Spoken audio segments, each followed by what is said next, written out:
Vamos lá, povo de Deus. Vamos iniciar o nosso estudo e hoje é no capítulo 6. Então, na semana passada, o Lucas, seminarista Lucas, ele trouxe a nós o capítulo 5 e hoje nós vamos ver então o capítulo 6. Tanto o título da aula como algumas divisões, eu vou tentar usar algumas expressões comuns, alguns memes, né, que são usados no nosso dia a dia para que a gente possa compreender melhor, né, a história que nós estamos vendo, para que através dela a gente possa conhecer mais a Deus, nos aproximarmos mais de Deus e também do próximo, como é que a gente pode agradar a Deus, né, através dos ensinamentos que nós temos aí nesse capítulo 6 de Esther. E eu começo fazendo aqui esse título diferente, né, com um meme que existe, deu ruim, deu bom, né? Em vários lugares, e algumas fotinhas até a gente vê, né, quando as coisas parecem que vão dar certo, mas não dão. Então eu peguei esse título aqui para a nossa aula de hoje, né, deu ruim, deu bom, né, na verdade deu ruim, e aí o que eu fiz? Eu troquei, deu ruim, Deus bom. E a gente vai ver aí no decorrer da nossa aula como é que isso vai ser aí desenhado, tá bom?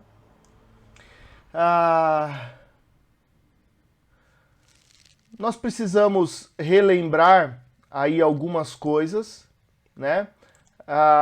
Quando nós olhamos para o livro de Esther, nós não encontramos nada que diz assim, disse Deus, Deus assim falou, ou Deus falou a fulano, a ciclano, então falou o Senhor. Então nós precisamos ter isso em mente, tá? Que a palavra Deus não aparece Deus dizendo algo, ok? Nós estamos relembrando aqui tudo que nós já estudamos. Então, os slides estão aparecendo e sumindo, é isso o comentário? Fica intermitente, né? Tá. Veja se vai melhorar e aí qualquer coisa você me fala, tá bom? Me parece que pelo celular ele fica mesmo dando umas coisas assim, mas pelo computador eu não sei, aí depois a gente vê, mas veja se melhora, tá bom? Então nós precisamos relembrar do que nós estamos falando, que Deus também age quando ele está nos bastidores, tá bom? Lembrando aí, trazendo toda a ideia que nós já apresentamos. Lembre-se que o controle de Deus, ele não pode ser calculado. Por quê? Porque ninguém dispõe de todas as informações necessárias a não ser Deus. É Deus quem conhece todas as coisas, é Deus que sabe todas as coisas. Nós não entendemos nada. Nós não enxergamos metros à frente do nosso nariz, né? Mas Deus sabe de todas as coisas e nós não conseguimos mensurar o seu controle. E aí quando nós vamos para o texto, Esther se torna rainha, e aí a gente encontra ali no capítulo 3 que Mordecai não se prostra diante de Amã, e aí Amã passa a odiá-lo, né? E aí no capítulo 4 nós vemos que Esther fica sabendo de toda a trama que está acontecendo, né? Que os judeus seriam ali mortos, o povo seria extinto ali naquela região. E aí no capítulo 5 Amã faz uma forca para quê? Para acabar com Mordecai. Nós vemos que esse período do decreto e que as coisas aconteceriam seriam de 11 meses, né, para acontecer, e aí Esther é avisada, é comunicada, e aí tem a convocação do jejum, né? E é interessante que Esther, dentro desse contexto e desse cenário em que o seu povo vai ser ali destruído, ela se coloca como se fosse um médico, sabe esses médicos de socorrista, né, que chama quando vem ambulância, tem um acidente e tal. Então imagina assim, né, a cena onde Esther é colocada, ela chega diante de um acidente trazendo o quê? Esperança para as vítimas. Ou seja, a Esther está ali e ela começa a correr contra o tempo. O tempo já foi determinado, eram 11 meses para que esse decreto se cumprisse, né? Então Esther começa a trabalhar ali a fim de tentar salvar aquelas vidas, né? Ainda que sem saber se ela vai conseguir ou não. E essa toda é a trama da história, né? Mas no capítulo 5 nós vemos algo também curioso que nós precisamos destacar. Por quê? Porque além dos 11 meses para que o decreto fosse realizado ali, nós tínhamos uma outra situação, que era o quê? Amã tinha feito uma forca para exterminar Mordecai. Lembra que Amã foi, conversou ali com os seus amigos, com a sua esposa, e eles falaram, não, constrói uma forca, dá um fim nesse cara aí. Né? Então, assim, Mordecai, então, ele começa a trabalhar, faz todo o planejamento para colocar o seu plano em prática. E aí, quando a gente vai chegando lá pro final, no último verso, ele manda o quê? Manda que levante a forca, ou seja, deixa no esquema aí, porque em breve o negócio vai acontecer. Então esse é o contexto que nós encontramos até esse momento, até que a gente chega então no capítulo 6. E aí como é que eu dividi esse capítulo para a gente tentar entender melhor toda a história? Então eu dividi ele em 3 partes, sendo dos versos 1 e 3, o que eu estou chamando de livro de cabeceira. A gente vai ver por quê. O outro ponto, do 4 ao 11, eu quero chamar aqui da última bolacha do pacote. Se você leu esse capítulo 6 já, com certeza você já deve estar aí encaixando essas peças, tá? E aí do verso 12 a 14, onde nós vemos a humildade de um lado e a ruína de outro. Não é reina, é a ruína de outro lado, tá ok? Então, dos versos 1 e 3, o que eu chamei aqui de o livro de cabeceira, e eu não vou ler todo o capítulo, então eu vou ler conforme nós formos chegando nestas partes, tá? Então, eu peço que você acompanhe a leitura e eu vou fazer a leitura do verso 1 ao verso 3. Naquela noite, o rei não pôde dormir. Então mandou trazer o livro dos feitos memoráveis, e nele se leu diante do rei. Achou-se escrito que Mordecai é quem havia denunciado a Bigtã e a Teres, os 2 eunucos do rei, guardas da porta, que tinham procurado matar o rei Assuero. Então disse o rei, que honras e distinções se deram a Mordecai por isso? Nada lhe foi conferido? Responderam os servos do rei que o serviram. E aí a gente vê o decorrer dessa história, mas vamos ver primeiro esses 3 versos. Então, a providência de Deus coloca Mordecai nas graças do rei.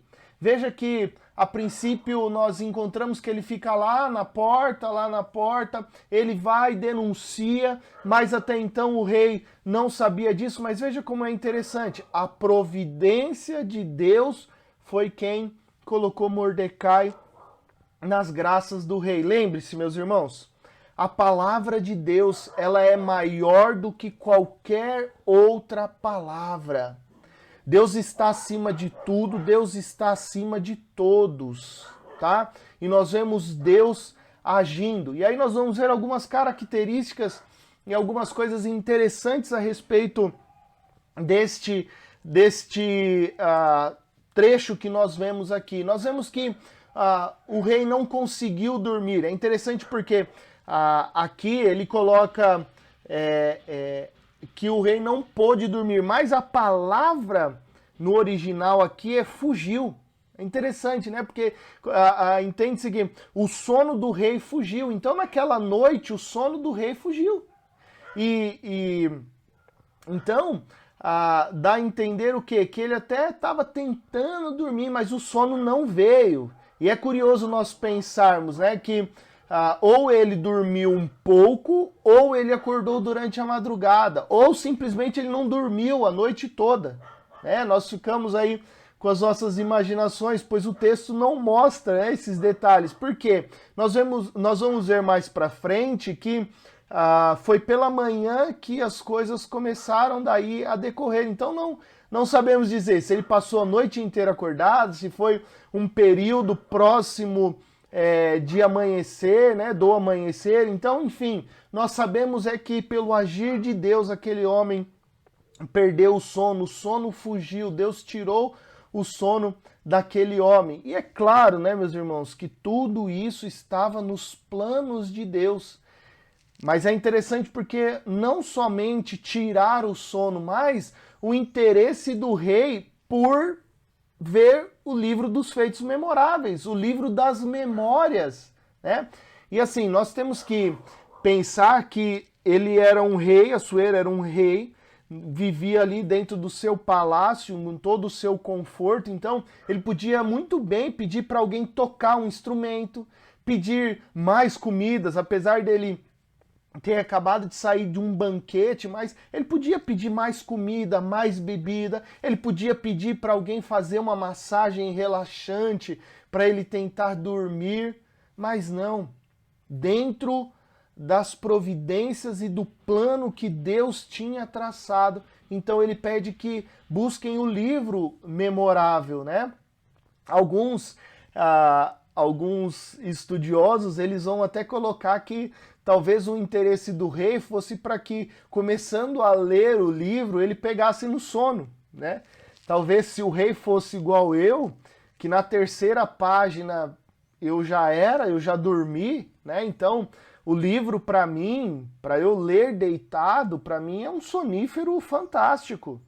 3 páginas, eu já embaralhei todas as palavras, o livro já está caindo em cima do rosto. Talvez essa fosse a intenção do rei, mas dentro dos planos do rei ele pede então que leia esse livro. E para a gente entender um pouco esse livro, ele era escrito pelos escribas e oficiais. E o que eles faziam? Eles registravam as ocorrências que eram dignas de anotações.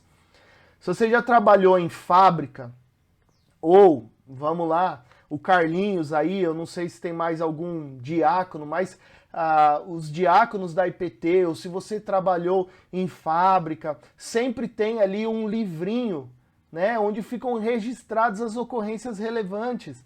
Às vezes na troca de turno, ou quando em algum domingo acontece uma determinada situação, então os diáconos registram nesse livro de ocorrência para que no decorrer da semana seja lido, volte para ver o que aconteceu, um livro de registros, né? Então o rei tinha esse livro e eles usavam para diversas outras coisas esses livros, né? Para saber como é que estava a nação, como é que estava o comportamento das coisas, como que as coisas estavam andando. Então esse era o livro que o rei pede para trazer para que seja lido, né?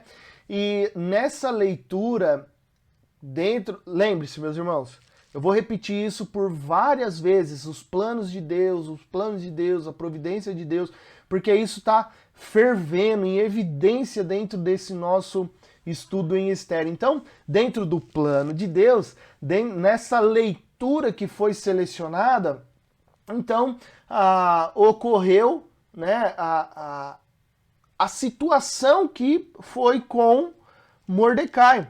Veja lá, se você virar a sua página, volta aí para Esther no capítulo 2, do verso 21 a 23, vai dizer: naqueles dias, estando Mordecai sentado à porta do rei, 2 eunucos, os guardas da porta, Bigtan e Teres, se indignaram e tramaram contra o rei. Veio ao conhecimento de Mordecai, que revelou a Esther, Esther disse ao rei, né, o que aconteceu. Então investigou-se, era realmente de fato, e ambos foram mortos, pendurados numa forca. E olha como termina o verso 23. E isso foi escrito no livro das crônicas perante o rei, nos livros memoráveis. Então, dentro dos planos de Deus, estava de registrar isso no livro e dentro dos planos de Deus, em determinado momento, ele fosse lido pelo rei, né? Então, isso fez o rei pensar ali dentro do contexto, pô, que honras e distinções se deram a Mordecai por isso. Olha como é que o rei muda ali, né? Se ele ainda estava um pouco sonâmbulo ou tentando dormir, ali foi o momento em que ele acordou, né? Porque falou, que honras e distinções se deram a Mordecai por isso, né? Poxa, então foi Mordecai que viu as coisas e nos avisou. E o que foi feito? E é interessante a gente pensar, porque a história diz que os reis, eles gostavam de recompensar. Porque, de certa forma, era uma proteção ao rei, né? Então, poxa, este homem protegeu a minha vida. O que nós demos de recompensa a ele? Né? Então, os reis gostavam dessa recompensa, mas diante da pergunta dele, qual foi a resposta que ele obteve? Nada. Nada foi feito a Mordecai pela sua ação, pela sua proteção ao rei, por aquilo que ele tinha feito. Agora, imagine você, meus irmãos, um rei que era impulsivo, e nós estamos vendo isso, né? Ele fazia as coisas, o que qualquer um falava, ele logo fazia e tal. Então, eu imagino ele já pulando da cama, todo agitado, assim, com um pensamento, com aquela coisa, pô, isso não pode ser, como assim vocês não fizeram nada, né? Mas aí nós precisamos lembrar e ver que os planos de Deus, muitas vezes nós não entendemos nada. Fazia sentido a rainha pedir 2 encontros? Não era estranho? Parece que quando a gente caminha por essa história, é estranho, né? Poxa, 2? Por que a rainha pediu 2 encontros, 2 banquetes para falar uma coisa só? É um pouco estranho. Mas veja que aquilo que não fazia sentido, nós acabamos de chegar num ponto para dizer que faz sentido, porque é o trabalhar de Deus. Tudo estava escrito, tudo estava desenhado, e esse era o plano de Deus. Então, dentro dessa situação toda, o rei pede que traga ali o seu livro de cabeceira, ele lê e então ele descobre aí tudo o que aconteceu. E aí nós então partimos para a última bolacha do pacote. Acompanhe a leitura aí dos versos 4 a 11. Diz assim: perguntou o rei, quem está no pátio? Ora, Amã tinha entrado no pátio exterior da casa do rei para dizer ao rei que se enforcasse a Mordecai na força que ele... Calma. Ora, vou ler de novo. Ora, Amã tinha entrado no pátio exterior da casa do rei para dizer ao rei que se enforcasse a Mordecai na forca que ele, Amã, lhe tinha preparado. Os servos do rei lhe disseram, Amã está no pátio. Disse o rei que entrasse. Entrou Amã, o rei lhe disse, que se fará ao homem a quem o rei deseja honrar? Olha como é interessante. Veja que o rei não falou para quem seria, tá? Então Amã disse consigo mesmo, olha aí Amã de novo, né? Aquele que teve a sua glória como idolatria, como nosso irmão Lucas explicou. Então Amã disse consigo mesmo: de quem se agradaria o rei mais do que de mim para honrá-lo? Olha a cabeça do ser humano. E respondeu ao rei: quanto ao homem a quem agrada ao rei honrá-lo, tragam-se as vestes reais que o rei costuma usar e o cavalo em que o rei costuma andar montado, e tenha na cabeça a coroa real. Entreguem-se as vestes e o cavalo às mãos dos mais nobres príncipes do rei, e vistam delas aquele a quem o rei deseja honrar. Levem-no a cavalo pela praça da cidade e diante dele apregoem. Assim se faz ao homem a quem o rei deseja honrar. Então, disse o rei a Amã: apressa-te, toma as vestes e o cavalo, como disseste, olha como é interessante, igualzinho você falou, e faze assim para com o judeu Mordecai, que está sentado à porta do rei, e não omitas coisa nenhuma de tudo quanto disseste. Amã tomou as vestes e o cavalo, vestiu a Mordecai e o levou a cavalo pela praça da cidade, e apregoou diante dele: assim se faz ao homem a quem o rei deseja honrar. Meus irmãos, Mordecai estava condenado à morte. Amã estava ali no pátio externo, só esperando um momento para falar com o rei.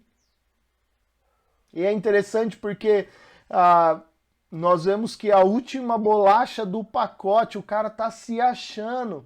Mas aí quando chega no verso 10, o que acontece? A ratoeira desarma no dedo, né? Deve ser gostoso isso aí. Quem já sofreu, quem já passou por isso, né? Apenas pra gente ilustrar. Então, ele quer saber, né? O rei quer saber, apesar do horário, porque é aqui que entra a questão que já era cedo, né? Então, apesar do horário, já tinha...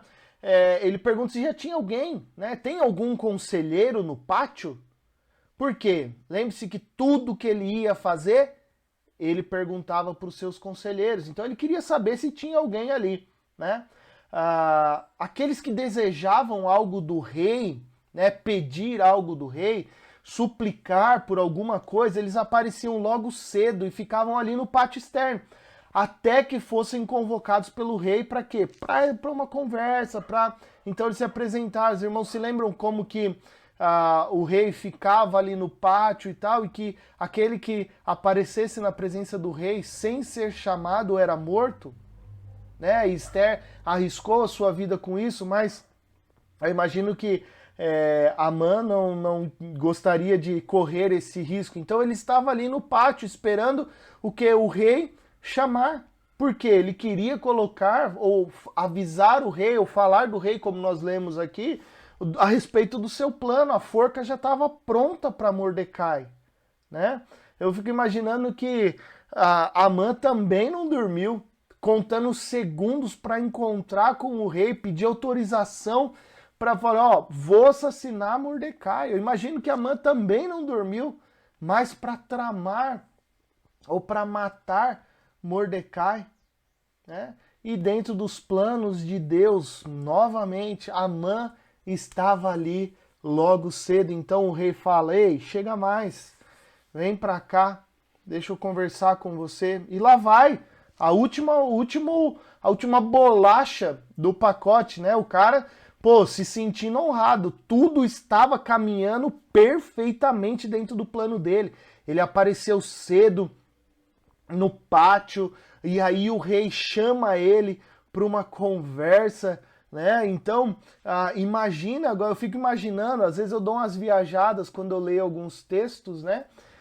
E quando você está estudando, muitas das vezes você cria isso na mente, né? Então, eu fico imaginando o ego do cara, o cara começa a inchar, e aí quando ele escuta a pergunta: o que você acha que deveria ser feito ao homem a quem o rei deseja honrar?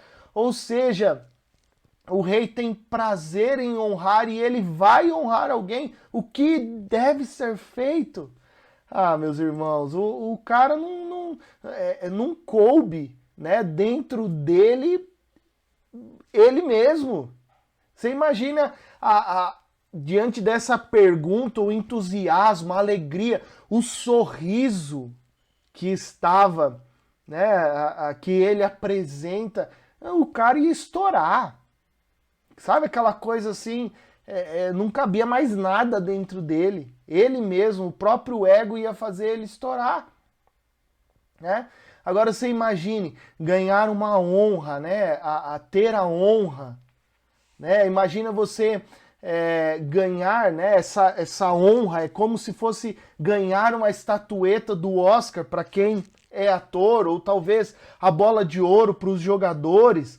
Para alguns é ouvir o filho, a filha cantando, declamando uma poesia numa data comemorativa, na escola, na igreja. Nossa, isso é uma honra. Para os seminaristas, talvez a honra aqui seria terminar o seminário, né? Então, a honra do rei era uma marca, assim, vamos dizer, a maior marca possível do rei seria honrar alguém. Né? Então, nós estamos falando de algo assim, de um evento grandioso, né? De uma situação extremamente relevante. Né? Então, tudo que Amã mais queria estava ali acontecendo. E dentro da cabeça dele, o que ele faz? Não, o rei está falando de mim. Né? Só que não, né, meus irmãos? Só que não. O rei não havia falado para quem era. Né? Mas é interessante porque daí ele vai e ele sugere ao rei. Então, já pensando nele, ele sugere ao rei o quê? Que fossem trazidos os trajes reais que o rei costumava usar, e aqui não é o traje real do dia a dia, tá, meus irmãos? Aqui é a ideia dos trajes especiais, que coloca aqui que o rei usou, que o rei usa em situações especiais. Então, as roupas especiais que o rei usava em situações diferenciadas, mostrando ali a imponência do rei. Então era essa roupa que ele estava comentando. O cavalo do rei, né? O cavalo em que o rei costumava andar. Dizem que os cavalos, que a Pérsia era um local onde haviam cavalos maravilhosos. E aqui tem um ponto que não deixa muito claro para a gente o texto, não dá para entender com muita clareza, mas existem algumas evidências que mostram que a coroa aqui, o qual é citado, é uma coroa, uma tiara, um estilo de tiara que ia junto ao cavalo real, era colocado na cabeça do cavalo, né? Algo assim, é digno de rei mesmo, né? Então, ele pede todas essas situações, ele sugere ao rei, né, que seja dessa forma, e aí ele coloca assim, olha, que essa pessoa seja colocada essa roupa pelos príncipes, que os príncipes, que o rei se agrada, né, façam tudo isso e saiam pela cidade. Olha como é interessante. E faz sentido quando nós vamos ver daqui a pouco a questão aqui do sair pela cidade. Por que ele pensava em sair pela cidade e proclamar? É isso que se faz ao homem a quem o rei deseja honrar. Né? Então, ali ele esperava toda uma aparência da realeza.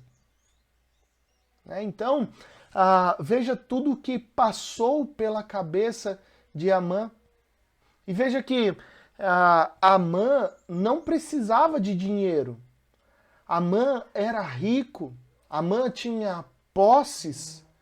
Mas ele ansiava pelo respeito de quem vivia próximo dele. Ele visava o respeito da população em geral. Ele queria que toda a cidade o respeitassem como um sub-rei ou quase um rei. Ele queria que esse desfile fosse pela praça da cidade, pelo lugar onde as pessoas se reuniam, ou lugar onde tinham uma quantidade grande de pessoas. Então, por isso que Amã coloca que desfilasse pela cidade. Então, ele queria ser reconhecido, exaltado pelo povo, né? E então, nós vemos aí no verso 10, quando a ratoeira, então, desarma no dedo de Amã. Então disse o rei a Amã: apressa-te, toma as vestes e o cavalo, como dissesse, faça assim para com o judeu Mordecai. Nós vimos aqui no verso 10, agora você imagina, se você imaginou a felicidade dele lá, a hora que eu estava comentando essa história, agora você imagine a decepção dele, a frustração. E agora, imagine a cara que Amã fez quando ouviu o rei falando: então você pega e faça tudo isso com Mordecai. Tudo que ele cobiçava, tudo que ele mais desejava para ele, agora ele está passando ou fazendo com seu maior inimigo. Veja dentro da trama dessa história, dessa cena que nós estamos olhando, o quão perfeito é os planos de Deus. Não dava para entender muita coisa, não dava para pensar que seria assim. Quem imaginou que aquele que estava abaixo do rei sofreria dessa forma? Uma decepção como essa? Quem diria que um rei como um abaixo do rei como ele cairia dessa forma? Dentro dos planos de Deus, dentro da soberania de Deus, a palavra de Deus é acima da palavra de qualquer homem. Deus está acima de todas as coisas, de todas as situações.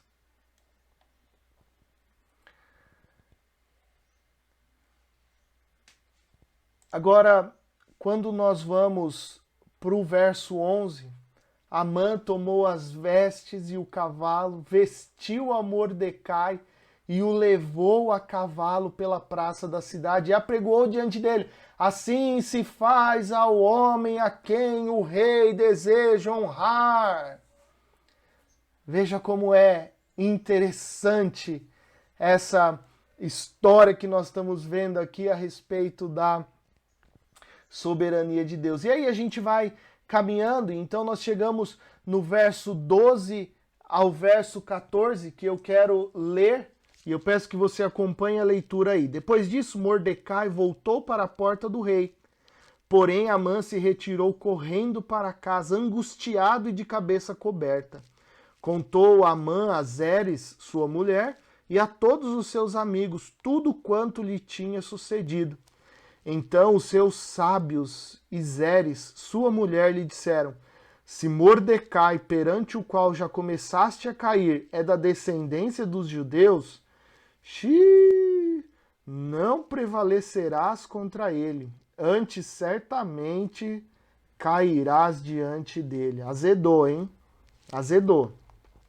Verso 14. Falavam estes ainda com ele quando chegaram os eunucos do rei e apressadamente levaram Amã ao banquete que Ester preparara. Então, Mordecai, nós vemos aqui, nós precisamos ver que este verso 12, ele nos apresenta duas situações. A primeira situação é que Mordecai voltou para a porta do rei. Simplesmente isso. Após isso, Mordecai voltou para a porta. E a outra situação é que Amã vai para casa envergonhado, frustrado, com a cabeça coberta. Não sei se os irmãos conseguem ver muito nítido, mas o Iai, que é um comentarista bíblico do livro de Esther, esse livrinho que está aqui do lado direito, ele coloca uma frase, comentando esse versículo, que eu achei muito legal e eu quero ler para vocês. Ele não parece ter sido, aqui está falando de Mordecai no versículo 12, quando volta para a porta do rei, tá? ele não parece ter sido afetado pelos acontecimentos do dia. Tudo que aconteceu parece que não afetou Mordecai. Ser honrado era muito bom, mas isso não faria o seu trabalho, porque o seu trabalho era estar ali na porta. Então, ele coloca, temos a impressão de que para Mordecai isso não foi algo especial. E é por isso que eu coloquei humildade, ele foi honrado, mas ele voltou ao seu trabalho, porque o trabalho dele não era ser honrado, seu trabalho não era desfilar ali, esse não era a ideia dele, não, ele volta para o seu trabalho, porque era ali que ele estava glorificando a Deus, enquanto Amã volta para sua casa. E como é que ele volta? Ele volta para casa com a cabeça coberta, envergonhado, e essa ideia da cabeça coberta dá ideia de confusão, uma ideia de luto, né? E aí nós vemos o quê? Que os seus conselheiros, os seus amigos e a sua esposa, aqueles mesmos que disseram assim, construa a forca e acabe com Mordecai, são os mesmos que agora dizem assim, sabe esse rapaz aí, esse tal de Mordecai, é o seguinte, se ele for da descendência dos judeus, já era, você tá morto. Ou seja, o que eles estavam querendo dizer? Se esse rapaz é filho do Deus vivo, faz parte do povo de Deus, já era você. A sua ruína começou aí. Mexeu com quem não devia. Você mexeu com Deus vivo, verdadeiro, soberano, poderoso. É isso que eles estavam dizendo ali. Acabou para você, Amã. Já era. E assim, a gente vê esse capítulo 6, a história, né, dentro desta cena em que Deus coloca os seus planos, a sua soberania, ele está nos bastidores só trabalhando diante dessa situação. E aí nós vemos no verso 14, o último verso, quando então não deu tempo nem dele, né, fazer nada. Chegou em casa, logo chegaram os eunucos já o levando para quê? Para o segundo banquete com a rainha Esther. E a isso nós vamos olhar no próximo capítulo e no próximo domingo. Mas, antes disso, nós precisamos entender e encaixar as peças, né? Por quê? Claro que a história de como Deus trabalha, ela está registrada aqui, nós tentamos esmiuçar, mas e agora, o que eu faço com isso, né? E essa é uma das perguntas mais difíceis quando nós vamos estudar a Bíblia. Mas algumas coisas nós podemos entender, temos que entender, porque nós conseguimos extrair deste texto aplicações para que nós possamos louvar a Deus, bendizer a Deus, para que nós possamos amar mais a Deus, amar mais o nosso próximo. Então, vamos encaixar aqui algumas peças. A primeira peça que eu quero encaixar com vocês, olhando para esse capítulo 6 de Esther, é a questão da gratidão. Meus irmãos, nós devemos ser gratos. Veja que o rei teve um surto ali, né? Porque não foram gratos, né? Não honraram a Mordecai. Nós precisamos pensar que quando alguém faz um favor para nós, não é obrigação daquela pessoa. E muitas vezes nós tomamos isso como obrigação. Às vezes as pessoas fazem alguma coisa para nós e nós sequer agradecemos. Não faz mais que obrigação, né? Aquele velho verbete, expressãozinha, né? Não faz mais que obrigação. Mas é interessante porque às vezes nós fazemos isso para aqueles que são fora de casa. Se um vizinho vem e varre ali a sua calçada e tira aquele monte de folha que estava parando água, e você vê, ô vizinho, muito obrigado, viu? Oh, obrigado. Só que se é o nosso filho, a nossa esposa, ou alguém de casa que vai e tira, às vezes nós esquecemos de agradecer. Às vezes nós, quando eu fiquei refletindo a respeito disso, eu não pensei em outra coisa a não ser dentro de casa. Porque muitas vezes, ô esposa, pega tal coisa para mim. Ok, são gestos simples, mas muitas vezes nós esquecemos de agradecer. E se nós esquecemos de agradecer porque a esposa pega um copo com água quando nós estamos assistindo o jogo do Corinthians, quando a esposa faz uma pipoca para você comer ali enquanto você está fazendo alguma coisa, nós vamos esquecer de agradecer a Deus pelo ar que nós respiramos.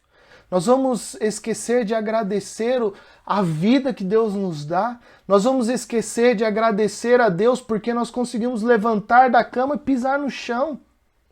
Veja que situações simples da nossa vida que podem acarretar em outras coisas maiores.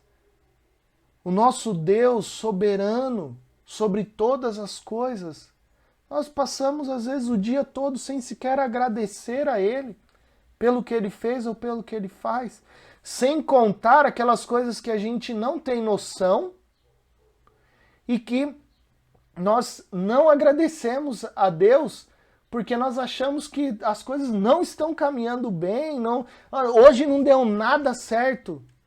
E aí você até briga com Deus no final do dia, ao invés de agradecer e dizer, Deus, o dia não foi bom, mas a minha vida está nas suas mãos. Eu te agradeço pelo dia de hoje, eu não entendi nada do que aconteceu, as coisas não foram boas, mas as coisas estão nos planos de Deus. Então, essa é a primeira peça. Em tudo agradeça a Deus, em tudo dai graças. Pastor Arthur, sempre quando nós nos reunimos, né, e ele puxa aquele grito, né, que nós devemos agradecer a Deus em tudo, dai graças. Constantemente ele puxa, né, essa frase. Há uma outra peça que nós precisamos pensar e encaixar, que é a honra. E a honra está ligado à gratidão. E talvez você ache estranho eu falar que nós precisamos, às vezes, honrar outras pessoas. Veja que a honra que eu estou falando aqui, ela é uma honra de gratidão, voltada à gratidão, uma honra dentro da ideia de respeito, tá? Por aqueles que fazem alguma coisa por nós, da honra a quem tem honra. Veja que quando que a honra se torna pecado, e isso você precisa entender para que não fique aquela coisa, não, eu honro somente a Deus. Sem dúvida, você tem que honrar mesmo. E aí, com todos os adjetivos para honra. Mas o ponto é que, a partir do momento que a sua honra se volta, né, à idolatria, aí é pecado. Olha como é interessante. Mordecai não resistiu a ser honrado. Não, ele fez algo pelo rei.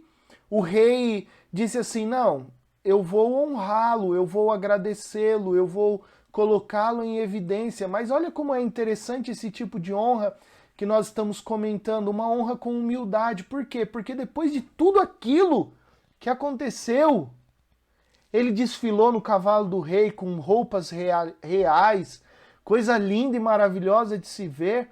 Aquelas pessoas souberam que o rei estava honrando, respeitando, agradecendo a Mordecai. Mas aí o que Mordecai faz? Volta para o seu trabalho, aquilo que ele estava fazendo com excelência, o que ele deveria fazer. Então essa honra é uma honra voltada à humildade. Se você receber honra da sua empresa, do seu patrão, não tem problema nisso. Mas que isso não se torne uma soberba na sua vida.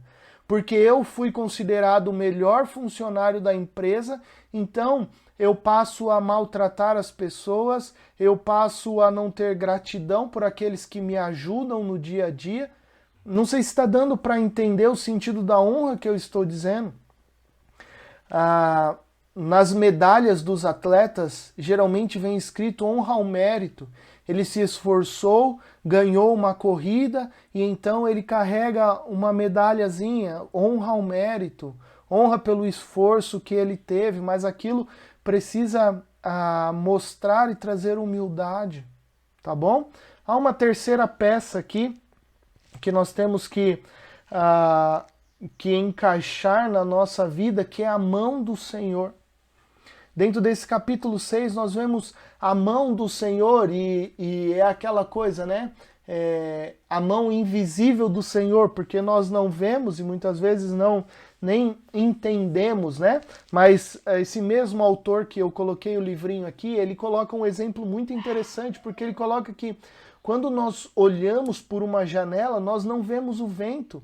Nós não vemos o sentido do vento, para onde vai, para onde vem, mas nós sabemos que está ventando. Por quê? Porque as árvores estão curvando.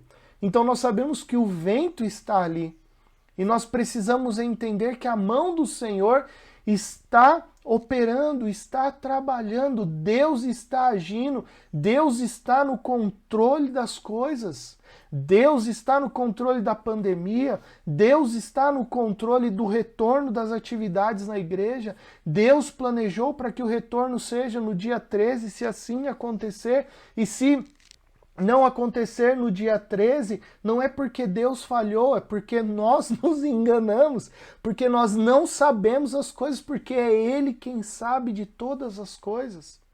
Será que nós conseguimos, e aí a pergunta para a nossa reflexão diante do capítulo 6 de Esther, será que nós conseguimos ver a mão do Senhor operando na nossa vida diante das coisas, diante das situações?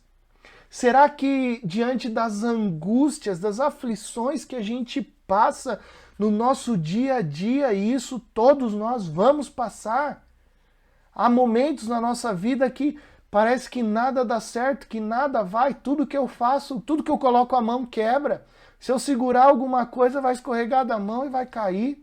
Sabe aquela coisa que parece que as coisas não vão? Será que nós conseguimos ver a mão do Senhor diante disso? Será que nós conseguimos viver pela fé, confiando nas promessas do Senhor? Olhar pela fé e enxergar a promessa, aquilo que Deus prometeu para os seus eleitos. Já desfrutarmos da salvação que nós temos em Cristo. Será que nós conseguimos olhar para o capítulo 6 de Esther e ver o que Deus fez ali na vida dessas pessoas? E entender que Deus também pode mexer as peças, mexer as coisas para trabalhar em nosso favor? Meu querido irmão, ainda que em toda a sua vida você passe aperto, saiba que os inimigos de Deus vão cair. Os inimigos de Deus não terão sucesso. Ainda que você não veja isso, há de chegar o dia em que os inimigos de Deus se prostrarão diante dele. Todo joelho vai se dobrar. Os inimigos de Deus vão se dobrar diante dele. E aí eu quero fechar esse nosso estudo, fechar aqui a nossa ideia, esse capítulo 6, encaixando a peça perfeita, que é Jesus Cristo. Cristo como o encaixe perfeito. Nós precisamos lembrar que o nosso Senhor foi humilhado por nossa causa. Ele levou os nossos pecados, mas ele foi o homem que agradou a Deus em tudo. Meus irmãos, Cristo foi exaltado exaltado, a morte não pôde detê-lo. Aleluia! Usando aqui algo que o reverendo João Paulo, quando dá aula para a gente, ele faz e diz que nós precisamos criar esse hábito de glorificar a Deus, de dar aleluia, né? Louvor a Deus, quando nós vemos coisas impressionantes na palavra de Deus. Cristo foi exaltado, nem a morte pôde detê-lo, nenhum dos seus inimigos pôde detê-lo, porque ao terceiro dia ele ressuscitou. E aí quando nós vamos lá para Filipenses, quando diz que um dia todo joelho se dobrará diante dele, querendo ou não, toda língua confessará que ele é o Senhor, para a glória de Deus Pai. Olha como é interessante, nós devemos pensar, nós vemos aqui a questão da perseguição, o inimigo aqui de Mordecai, o inimigo do povo de Deus. Amã era inimigo do povo escolhido de Deus. Mas sabe o que é curioso de nós pensarmos, e nós precisamos encaixar essa peça olhando para a cruz, olhando para Cristo, porque nós éramos inimigos de Deus. Mas através de Cristo, da sua obra, da sua vida, da sua morte e ressurreição, hoje nós somos adotados e nós somos filhos de Deus. Nós passamos de inimigos para amigos de Deus, através de Cristo Jesus. Então eu quero encerrar esse estudo colocando aqui como um encaixe perfeito, é que nós devemos nos curvar diante do Rei dos Reis. Nós devemos nos curvar diante de Cristo, o nosso Senhor e Salvador.